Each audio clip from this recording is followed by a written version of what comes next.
Hello दोस्तों, welcome back to my new video. सबसे पहले डिस्क्लेमर देना चाहूँगा कि इस वीडियो को प्योरली एजुकेशनल पर्पस के लिए ही रिकॉर्ड कर रहा हूँ। मैं कोई भी बाई या सेल का रिकमेंडेशन इस वीडियो के माध्यम से मैं आप लोगों को नहीं दे रहा हूँ। एंड एक रिमाइंडर भी देना चाहूँगा कि एक पेड टेलीग्राम ग्रुप मैंने ओपन किया है, जिसमें लाइव आप मेरे साथ 1-on-1 इंटरैक्ट कर सकते हो। किसी भी स्टॉक के टेक्निकल या फंडामेंटल रिलेटेड डाउट को भी पूछ सकते हो। तो ग्रुप ज्वाइनिंग का लिंक आपको वीडियो के डिस्क्रिप्शन बॉक्स में दिया गया है। 1 टाइम पेमेंट कीजिए, लाइफ टाइम का सब्सक्रिप्शन आपको मिल जाएगा। तो आज इस वीडियो में चलिए टोटल 4 ऐसे स्टॉक्स के बारे में मैं बात करने वाला हूं जो फंडामेंटली स्ट्रांग है। इनफैक्ट मैं भी इनको कंटिन्यूसली ट्रैक कर रहा हूं, बट अभी ये सारे स्टॉक्स अपने one of the major support level पे ट्रेड कर रहे हैं। बट यहाँ पे अगर भावनाओं में बहेंगे तो शायद से गलत लेवल पे बाइंग हो जाएगा। हमारा फंडामेंटली स्ट्रांग है, बट इसका मतलब ये तो नहीं ना कि कहीं पे भी बाइंग कर लेंगे। तो पहला स्टॉक हमारे लिस्ट में आपके सामने है मिसेस बेक्टर्स फूड लिमिटेड। यहाँ पे इस स्टॉक का हम लोग पहले ओपन करते हैं, BECT, हाँ, Mrs Bector's food specialities limited. Currently 196 के लेवल पे ट्रेड कर रहा है 3.3% के डाउनफॉल के साथ। अब यहाँ पे आप ध्यान दीजिए, मार्केट कैप कितना है, महज 6000 करोड़ रुपीज़ का है। इतनी छोटी कंपनी है, स्टिल यहाँ पे बड़े प्लेयर्स का इन्वेस्टमेंट तो देखिए एक बार। DI की होल्डिंग 25%, FI की होल्डिंग 10%, जो कि बहुत रेयर है। इतने छोटे कंपनीज़ में जनरली बड़े प्लेयर्स इस तरीके से एग्रेसिवली बाइंग नहीं करते हैं।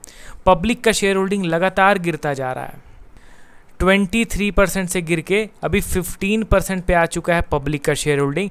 एंड बाकी के शेयर्स बढ़ रहे हैं FIs एंड DIs के। एंड अगर आप इनके क्वार्टरली रिजल्ट्स को देखोगे तो डेट अभी तक अनाउंस नहीं किया गया है। एंड वैल्यूएशन भी अच्छा खासा ड्रॉप किया है, मतलब 100 के आसपास पी रेशियो चला गया था, गिर के 50 पे आ गया है। ठीक है, अच्छा खासा करेक्शन वैल्यूएशन में हुआ है, बट इसका मतलब ये नहीं कि यहाँ से और नीचे नहीं गिर सकता। क्या पता और नीचे गिरे वैल्यूएशन, वो तो मार्केट के बड़े प्लेयर्स ही डिसाइड करेंगे ना। अब यहाँ पे इनके टेक्निकल चार्ट को हम लोग कवर करते हैं। यहाँ पे आप ध्यान दीजिए कि ऑल टाइम हाई से सबसे पहला चीज़ गिरा कितना है ये, इन टर्म्स ऑफ परसेंटेज 60% गिरने के बाद ये स्टॉक अभी अपने मेजर सपोर्ट लेवल पे ट्रेड कर रहा है। मतलब कि इस सपोर्ट लेवल पे अच्छा खासा स्टॉक ने यहाँ पे बेस फॉर्म किया था। बेस फॉर्म करने के बाद यहाँ से ऊपर की ओर मूव कर रहा है एंड गिरता हुआ उसी सपोर्ट लेवल पे आ गया है। एंड आपको तो पता ही है कुछ इंपॉर्टेंट रूल्स कि बिफोर रिवर्सल किस तरीके के पैटर्न क्रिएट होते हैं। एंड वो पैटर्न क्रिएट होगा तब ही जाके हम लोग यहाँ पे लिटिल बिट बुलिश व्यू लेके चलेंगे। इतना ज़्यादा नीचे गिरा है तो प्रॉपर कंसोलिडेशन तो रिक्वायर्ड है। अब यहाँ पे एटलीस्ट 8 to 10 मंथ्स का तो कंसोलिडेशन चाहिए मिनिमम। ठीक है, कुछ लोग कहते हैं कि सर आप कैसे ये कंसोलिडेशन को डिफाइन कर लेते हो कि किसी करेक्शन के बाद आप कहते हो 4 महीने का कंसोलिडेशन, किसी करेक्शन के बाद आप 8 से 10 महीने का कंसोलिडेशन कहते हो। तो देखिए वो एक्सपीरियंस के जरिए ही आएगा, ये कोई थंब रूल नहीं है। ये एक्यूरेटली एकदम नहीं बताया जा सकता है कि कितना कंसोलिडेशन रिक्वायर्ड है। ये आपको एक्सपीरियंस के जरिए पता चल जाएगा कि कितने करेक्शन के बाद कितना कंसोलिडेशन जनरली होता है। जितना चार्ट आप देखोगे, जितना समय बिताओगे टेक्निकल एनालिसिस करने में, उतना ज़्यादा परफेक्शन आपको इसमें हासिल होगा। तो यहाँ पे मिसेस बेक्टर्स का जो स्टॉक है वो इस सपोर्ट लेवल पे अगर बिता देता है और 8-9 महीने तो वेल एंड गुड, और अगर इसका ब्रेकडाउन किया तो फिर ठीक है। अभी तक तो कितने सपोर्ट्स टूटे हैं, तो ये सपोर्ट भी टूट जाएगा, फिर नीचे के सपोर्ट पे आने का इंतजार करेंगे हम लोग। अब चलिए बढ़ते हैं हम लोग अगले स्टॉक की ओर। हमारे लिस्ट में आपके सामने एक्शन कंस्ट्रक्शन इक्विपमेंट लिमिटेड। अब इस पर्टिकुलर स्टॉक को देखा जाए तो 926 के लेवल पे ट्रेड कर रहा है। 2% का छोटा सा करेक्शन स्टॉक में करंटली हो रहा है। 11,000 करोड़ का मार्केट कैप है। एंड दोस्तों कंपनी फंडामेंटली काफ़ी स्ट्रांग है। शेयर होल्डिंग भी देखोगे तो ठीक ठाक शेयर होल्डिंग इनका है। प्लस अगर आप इनके क्वार्टरली रिजल्ट्स को देखोगे तो 20 मई को कंपनी अपने अर्निंग को पेश करेगी। ठीक है, ये 20 मई का जो डेट है ना, वो आप यहाँ पे कहीं पे नोट डाउन कर लीजिए। एंड इनके वैल्यूएशन के चार्ट को देखो दोस्तों, कितना सुनहरा है। यहाँ पे इनका पी रेशियो 70 से गिर के अभी 28 के आसपास आ गया है। एंड इनके अर्निंग के ग्राफ को एक बार देखो तो किस हिसाब से इनका जो अर्निंग है वो लगातार ऊपर की ओर बढ़ रहा है कंसिस्टेंसी के साथ। स्लो एंड स्टेडी मोमेंटम ज़रूर है, बट अल्टीमेटली ये जा तो रहा है ऊपर की ओर ही, जो कि एक अच्छा बात है। ठीक है, एंड अभी इनका वैल्यूएशन भी ड्रॉप कर गया है, तो अभी इनको देखना टोटली वर्थ इट रहेगा। अभी इसके चार्ट को आप ध्यान से देखिए तो ये भी स्टॉक अपने ऑल टाइम हाई से कितना नीचे गिरा है, परसेंटेज वाइज अगर देखा जाए तो ये 55% गिर गया। देखिए यही जो छोटा छोटा करेक्शन है ना, ये स्लो पॉइजन की तरह वर्क करता है। एक तरफा तो ये गिरता नहीं है, 2 दिन नीचे गिरता है, 2 दिन ऊपर उठता है, 4 दिन नीचे गिरता है, 3 दिन ऊपर उठता है। तो लोगों को ना होप बना रहता है कि नहीं नहीं यार ये ऊपर उठेगा, बट अल्टीमेटली धीरे धीरे करके ये लोगों के कैपिटल को इरोड कर देता है, अच्छा खासा लॉस भी दिखा देता है। 2 तरीके के करेक्शंस होते हैं, एक जो क्लियर कट तेज़ रफ्तार में नीचे की ओर गिर जाता है एंड एक जो इस तरीके का नीचे गिरता है। अल्टीमेटली लॉस इन दोनों ही फॉल में होता है जिन्होंने गलत लेवल पे बाइंग करके रखा हुआ है। अब यहाँ पे एक्शन कंस्ट्रक्शन इक्विपमेंट लिमिटेड के स्टॉक को अगर देखोगे तो ये ऑल टाइम हाई से नीचे गिरा है। क्या यहाँ पे कुछ बेस फॉर्मेशन हुआ है? बिल्कुल भी नहीं। मैं इस स्टॉक को सिंपली अपने वीडियो में इसीलिए कवर कर रहा हूँ क्योंकि ये वर्थ इट है। ये स्टॉक लॉन्ग टर्म वाला स्टॉक है, पोर्टफोलियो में ऐड करने लायक स्टॉक है, तो मैं इसको अभी करेंटली अपने वॉच लिस्ट में रखा हुआ हूँ। इस वीडियो का थीम क्या है दोस्तों?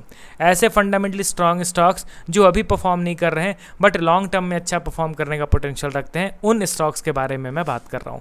तो इस स्टॉक को भी आप चेकआउट कीजिए। अगला स्टॉक हमारे लिस्ट में आपके सामने है green panel industries limited. India की one of the largest MDF production company है।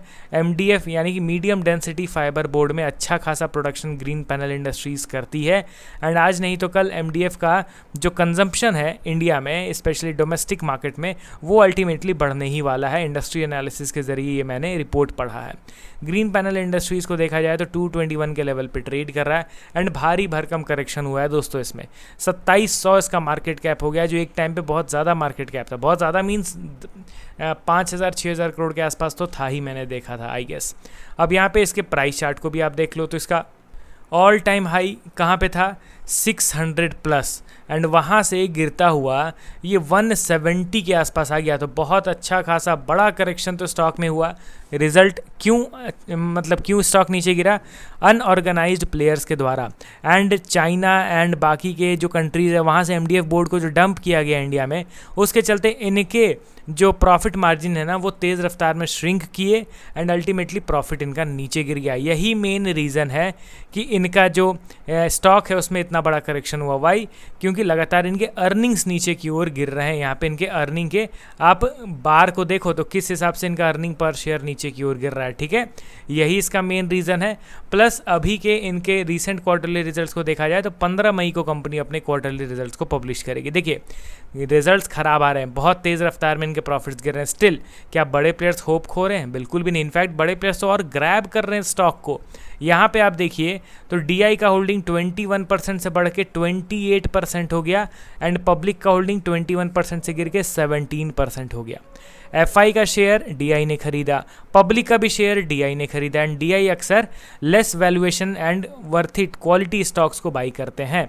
यहाँ पे ग्रीन पैनल भी एक अच्छा लॉन्ग टर्म बेट हो सकता है। अभी के टाइम पे अच्छा खासा करेक्शन हो गया है एंड टेक्निकली देखा जाए तो कुछ भी बेस फॉर्मेशन नहीं हुआ है, तो करेंट मार्केट प्राइस में तो बिल्कुल भी इसको मैं प्रेफर नहीं करूँगा अभी के टाइम पे। हाँ, ये under valued fundamentally strong stock है तो इसको मैं अपने रडार पे रखा हुआ हूँ, बट अभी के लिए करंट मार्केट प्राइस में तो तीनों ही स्टॉक्स प्रेफरेबल नहीं हैं।